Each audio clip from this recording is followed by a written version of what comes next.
पूरे देश में विवाद हो रहा है, यहाँ तक कि एनपीआर को लेकर भी आवाज़ें उठने लगी हैं। पूरे मुद्दे पर बात करने के लिए हमारे साथ जमीयत उलमा हिंद के जनरल सेक्रेटरी मौलाना महमूद मदनी साहब मौजूद हैं।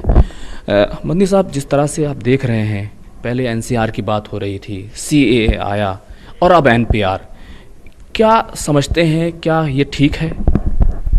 देखिए, जब से ये इस फॉर्म में सीए भी लेकर के आए हैं और फिर इसको लॉयर्स ने, सिविल सोसाइटी के लोगों ने, ऑर्गेनाइजेशंस ने देखा तो साफ हो गया कि ये हिंदुस्तान की कॉन्स्टिट्यूशन की रूह के दोनों के खिलाफ है। और चाहे इनका ये कहना कितना भी सही हो कि ये तो भारत में रहने वाले लोगों के लिए नहीं है बल्कि बाहर से भारत आने वाले लोगों के लिए है, तो भारत में बाहर से आने वाले लोगों के लिए पिछले 70 सालों में कितनी मरतबा प्रोविज़न किया गया है। पर उस प्रोविज़न में से ये तो हुआ नहीं कि मुसलमान बहुत आगे हों। पाकिस्तान जो चला गया, जो रह रहा है, वो इंडिया क्यों आएगा? और आएगा तो उसको लिया जाए न लिया जाए, मुझे इसमें कोई प्रॉब्लम नहीं है। अच्छी तरह मैं बहुत कैटेगरिकली कहना चाहता हूँ कि इंडिया के मुसलमानों को, इंडिया की मुस्लिम ऑर्गेनाइजेशंस को, इंडिया के मुस्लिम लीडर्स को, चाहे किसी भी सेक्शन के हों, पाकिस्तान, बांग्लादेश या किसी भी मुल्क में रहने वाले गैर मुस्लिम को भारत की नागरिकता दी जाए, कोई भी उसके लिए पैमाना मुकर्रर करके, हमें कोई प्रॉब्लम नहीं है। तो फिर दिक्कत कहाँ पैदा होती है? सबसे पहली आवाज़ जो इस बिल के खिलाफ मुस्लिम ऑर्गेनाइजेशंस की तरफ से, बल्कि पूरे मुल्क में जो पूरे कौमी सतह पर एक आवाज़ उठी, वो आपकी उठी। हाँ, हमने 2000 से ज़्यादा शहरों में एक साथ किया और अल्हम्दुलिल्लाह वो बिल्कुल पीसफुल था।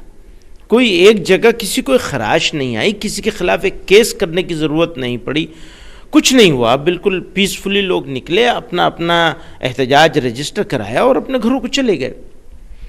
अब उसके बाद ये सब कुछ हो रहा है, तो मैं सिर्फ ये बात कहना चाहता हूँ, प्रॉब्लम कहाँ से हुई है? प्रॉब्लम हुई है इस बात से कि आप इसको इस तरह प्रेजेंट कर रहे हैं कि ये भारत की जो रूह है, भारत की जो भारतीयता है, वो टूट रही है। और फिर आप जो इस देश की सेकेंड लार्जेस्ट मेजॉरिटी है, उसको आप दरकिनार किए हुए हैं, उसको खत्ते में आपने पहले से डाला हुआ है हर लिहाज से।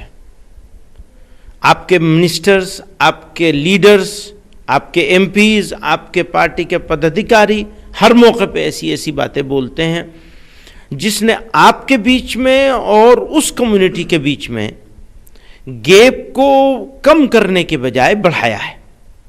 सरकार बनाने के लिए आपका चाहे अपने एजेंडे को जितना भी कम्युनल रखें, लेकिन बनाने के बाद भी वही रहेगा, तो भरोसा ख़त्म हो गया। भरोसा ख़त्म हुआ है तो लोगों ने देखा कि ये एनआरसी और सीएए दोनों एक दूसरे के साथ इंटरकनेक्टेड हैं और ख़ुद होम मिनिस्टर साहब बार बार उसको कनेक्ट करके ही कहते हैं। लेकिन वज़ीर आज़म उसको कहते हैं कि एनआरसी की अभी कोई बात ही नहीं हुई, कुछ लोगों को भड़काया जा रहा है और इसको एक तरह से हिंसा हो रही है। देखिए, हिंसा तो बुरी बात है, लेकिन वो जो ये कह रहे हैं कि भड़काया जा रहा है, ये गलत है। और ये भी उनकी, मेरे लिए तो बहुत ही शर्म की बात है कि मैं कहूँ कि मेरा प्राइम मिनिस्टर जो है झूठ बोल रहा है। वो दूसरों को झूठा कह रहे हैं, लेकिन खुद उनका झूठ बार बार निकल के आ रहा है, उनके ज़बान से, उनके होम मिनिस्टर के ज़बान से, उनके इससे पहले वाली पार्लियामेंट में उनके minister of state for home affairs ने क्वेश्चन के जवाब में, एक दो थोड़ा ही हैं, कितनी सारी चीज़ें हैं जो ये साबित कर रही हैं कि वो रामलीला मैदान में जो बोल रहे थे वो सच तो हरगिज़ नहीं हो सकता, झूठी हो सकता है। सीएए, सिटीजनशिप अमेंडमेंट एक्ट, जो बिल पास हुआ और एक्ट बन गया, क्या करें कि जो विश्वास और एतमाद की जो खाई है वो भर जाए, हम अपने वज़ीर आज़म पर, वज़ीर दाखिला पर भरोसा कर लें? देखिए, ये कोई एक छोटा सा इंसिडेंट नहीं है। सच बोलना शुरू कर दें, वो सच बोलना शुरू कर दें, उनके मन में जो है उसको खुल के बोले ना, तब ये सवाल उठेगा कि भरोसा किया जा सकता है या नहीं किया जा सकता। उन्होंने तो खुलकर कहा, जो भी हिंदू और 3 मुस्लिम ममालिक से, मुसलमानों के अलावा जो सब लोग आए हुए हैं, उनको नागरिकता मिल के रहेगी और NRC उसके बाद आएगा। देखिए, उनकी नागरिकता पर भारत के लोगों को किसी को कोई एतराज़ नहीं है, अच्छी बात है, हम तो उसको वेलकम भी करने के लिए तैयार हैं, हमें उसमें कोई एतराज़ नहीं है। एतराज़ इस बात पर है, एक्सक्लूड किया गया। ये एक्सक्लूड किया जाना मेरे नज़दीक भारत के संविधान के विरुद्ध है। किसी का जिक्र नहीं करते, जनरल बात करते। जो लोग धार्मिक प्रताड़ना की वजह से आए हैं, जिन्होंने अप्लाई कर रखा है, वही तो एलिजिबल होंगे इस एक्ट में। जिन्होंने अप्लाई नहीं किया वो एलिजिबल ही नहीं होंगे। कितने मुसलमानों ने अप्लाई किया? शायद एक भी नहीं मिलेगा उस कैटेगरी में जिस कैटेगरी के लिए लाया गया है। तो मेरा कहना यह है कि आपने ये एक्सक्लूजन क्यों किया है, क्या ज़रूरत थी इस एक्सक्लूजन की? एक बात। दूसरी बात यह है कि आप जिस तरह NRC की बात कर रहे हैं तो क्लियर करिए ना, लाइए ना, हम उसको भी वेलकम करेंगे अगर सही चीज़ होगी, और अगर सही चीज़ नहीं होगी उसका विरोध किया जाएगा, डट के किया जाएगा, पीछे नहीं हटेंगे इससे। आप कह रहे हैं कि जो बाहर से लोग आ रहे हैं, जो शरणार्थी हैं, उनकी नागरिकता देने पर आपको कोई एतराज़ नहीं है, तो फिर क्या ये एतराज़ है जो बांग्लादेश से, अफ़गानिस्तान से, पाकिस्तान से मुस्लिम आए हुए हैं, उनको नागरिकता नहीं दी जा रही है, इस पर एतराज़? देखिए, हमारा बहुत ही साफ सी बात है, मुल्क का एक दस्तूर है, दस्तूर बनाने वालों ने उसकी एक स्पिरिट जो बनाई है, उस स्पिरिट के खिलाफ हो रहा है, एक बात। दूसरी बात यह कि जब आप इसको NRC के साथ जोड़ के देखते हैं तो प्रॉब्लम साफ खुली नजर आती है। NRC के साथ जब आप इसको जोड़ के देखते हैं तो ये दोनों चीजें मिलकर एक बड़ी प्रॉब्लम क्रिएट करते हैं। और क्यों जोड़ते हैं आप? वजीर दाखिला कह रहे हैं मत जोड़िए, वजीर आजम कह रहे हैं नहीं मत जोड़िए। नो, वजीर दाखिला के पहले सारे बयानों को अगर आप देखेंगे तो वो तो उन्होंने जोड़ा है, हमने नहीं जोड़ा है। नो, हमने कुछ नहीं जोड़ा है, उन्होंने जोड़ा है। मैं क्या करूं? जोड़ तो उन्होंने दिया है। वो अपनी पॉलिटिक्स है उनकी, अपनी पॉलिटिकल पार्टीज के खिलाफ बोलते हैं कि फला भड़का रहे हैं, फला भड़का नहीं। साहब, होम मिनिस्टर साहब ने, प्राइम मिनिस्टर साहब ने भड़काया है लोगों को, और किसी ने नहीं भड़काया है। उनके जो बयानात हैं वो साफ, बिल्कुल साफ हैं। अब इस पूरे विवाद में जो डेमोन्स्ट्रेशन हुए हैं,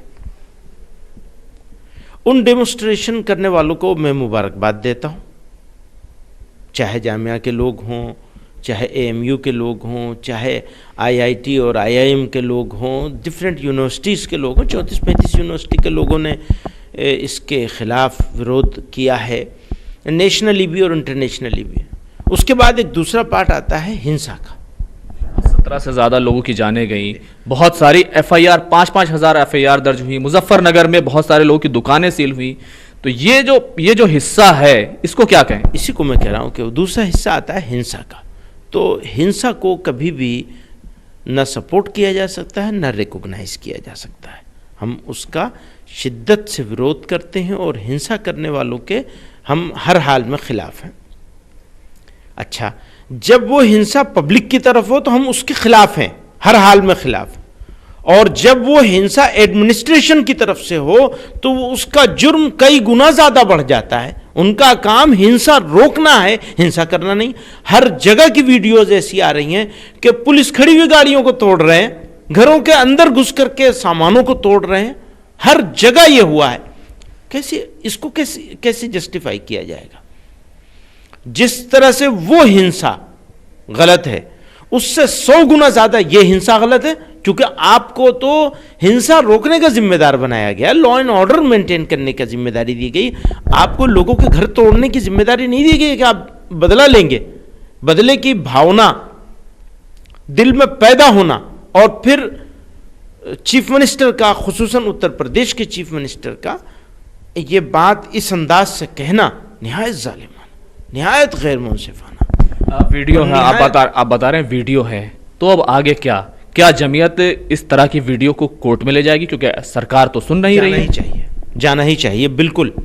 इसके लिए सिर्फ वीडियोस नहीं बल्कि इन लोगों के खिलाफ कार्रवाई करने के लिए ये कोशिश ज़रूर करेंगे और करनी ही चाहिए। सिर्फ जमीयत को नहीं बल्कि सिविल सोसाइटी के लोगों को, सबको मिलजुल करके ये कोशिश करनी चाहिए कि इस तरह की जो कार्रवाइयाँ हुई हैं जहाँ जहाँ, वो उसके खिलाफ कोर्ट में जाया जाए। बिल्कुल इस तरह की आप बात कर रहे हैं, ये दूसरी तरह के महमूद मदनी नज़र आ रहे हैं। एक बयान मुझे याद है, आपने कहा था कि कोई मुस्लिम घुसपैठिया मुझे देश में नहीं चाहिए, हिंदू को अगर नागरिकता देनी है तो दीजिए। देखिए, पाकिस्तान, मैं फिर दोबारा कह रहा हूँ कि इन मुल्कों से कोई मुसलमान क्यों आएगा? और इस पूरे झगड़े में जिसको अब ये बनाने की कोशिश की जा रही है क्योंकि कुछ हिंदुओं को नागरिकता मिल रही है इसलिए इनके पेट में दर्द हो रहा है, नहीं, वो स्टैंड क्लियर है बिल्कुल। प्रॉब्लम क्या है? अगर वो किसी गैर मुल्की गैर मुस्लिम को भारत की नागरिकता देंगे, मुझे इसमें क्या प्रॉब्लम? आज भी मैं कहता हूं, लेकिन इस कानून से मुझे प्रॉब्लम है। ये कानून गैर मुंसिफाना है, गैर आईनी है, गैर दस्तूरी है और हिंदुस्तान की दस्तूर के रूह के मनाफी है। अच्छी तरह समझ लीजिए, मुल्क में बसने वाले लोगों की, जितने लोग इसका विरोध कर रहे हैं इस कानून का, हरगिज इस वजह से नहीं कर रहे हैं कि किसी हिंदू को या किसी सिख को या किसी बौद्ध को वो मिल रही है, सिटीजनशिप मिल रही है। नो, इस वजह से तो किसी ने विरोध किया ही नहीं है। मुझे बताइए किसी एक आदमी का नाम जिसने इस वजह से विरोध किया हो। विरोध इस वजह से हो रहा है कि इसको बनाया गया है कम्युनल एंगल से। इसमें कम्युनल एंगल बिल्कुल क्लियर नजर आ रहा है। आप इसको एक किसी को इंक्लूड ना करते, किसी को एक्सक्लूड ना करते, खत्म थी बात। एक सवाल ये भी कि लगातार ये खदशा जाहिर किया जा रहा है, ये डर जताया जा रहा है कि इसका इस्तेमाल करके जो भारत के मुसलमान हैं जिनके पास डॉक्यूमेंट नहीं होंगे उनको विदेशी बना दिया जाएगा। क्या ये डर है? हाँ, ये डर है।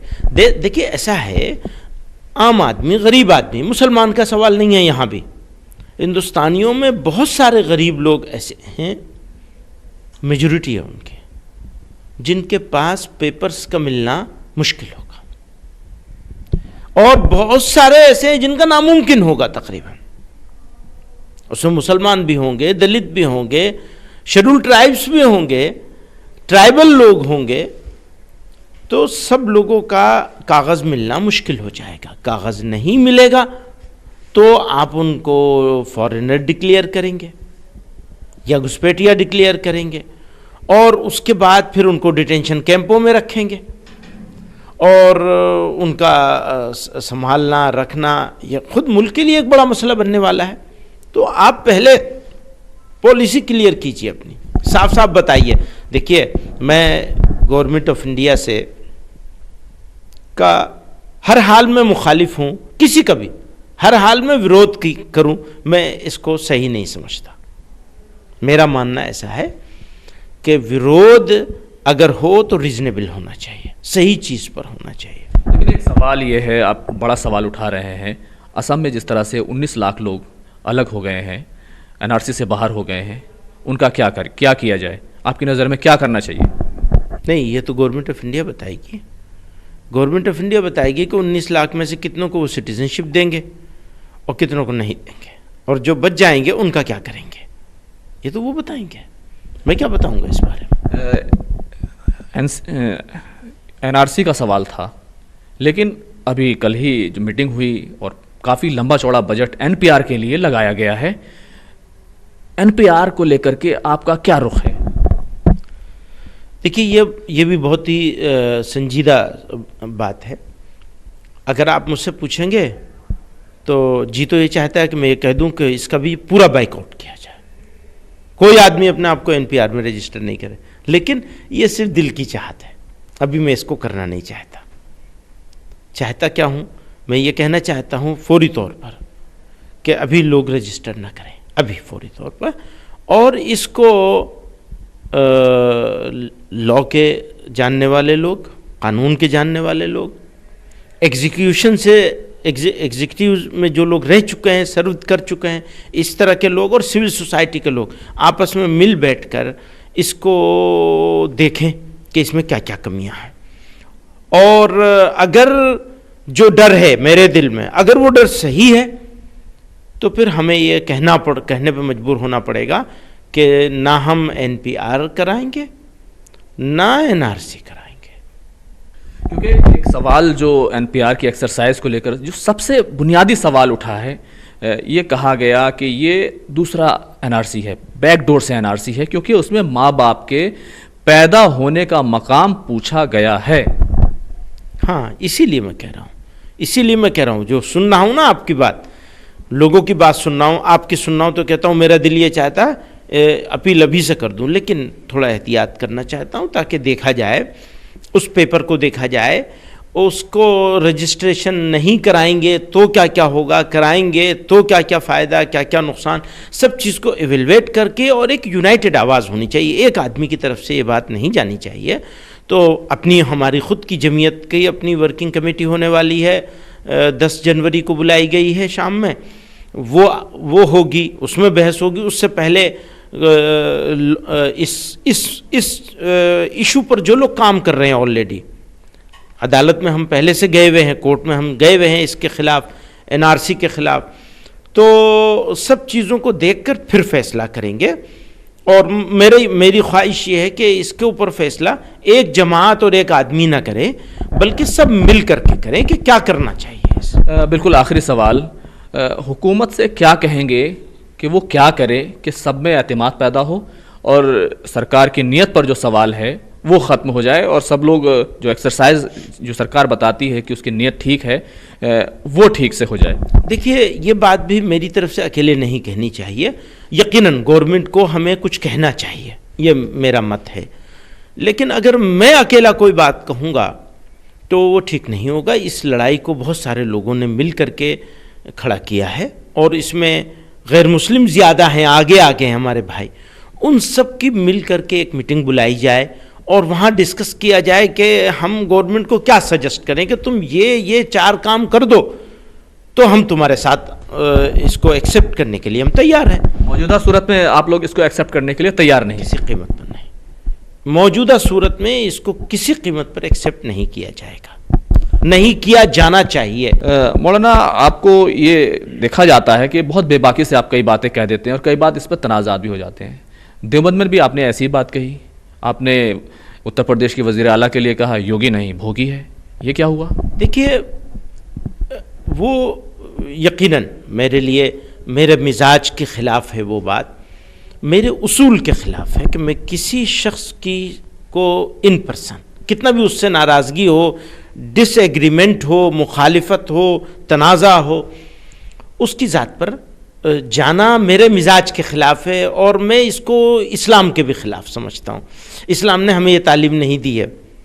अब वो अचानक एक उसने सवाल किया और वो मेरे ज़बान से वो निकला, तो मैं उसको अपने लिए उस बात के कहे जाने को गलत समझता हूँ, और उनके चाहने वालों को या उनको इससे तकलीफ़ हुई हो तो उसके लिए माज़रत, माफ़ी, क्षमा, अपोलॉजी जो भी हो, मैं उसके लिए ओपन हूँ, तैयार हूँ, उसमें मुझे कुछ हर्ज नहीं है।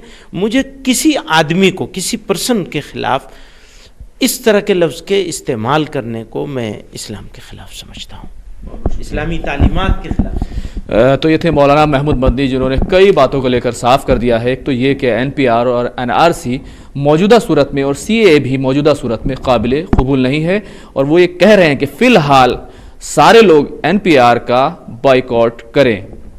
कैमरामैन प्रकाश गुप्ता के साथ खुर्रम शहजाद, न्यूज़ 18 उर्दू, दिल्ली।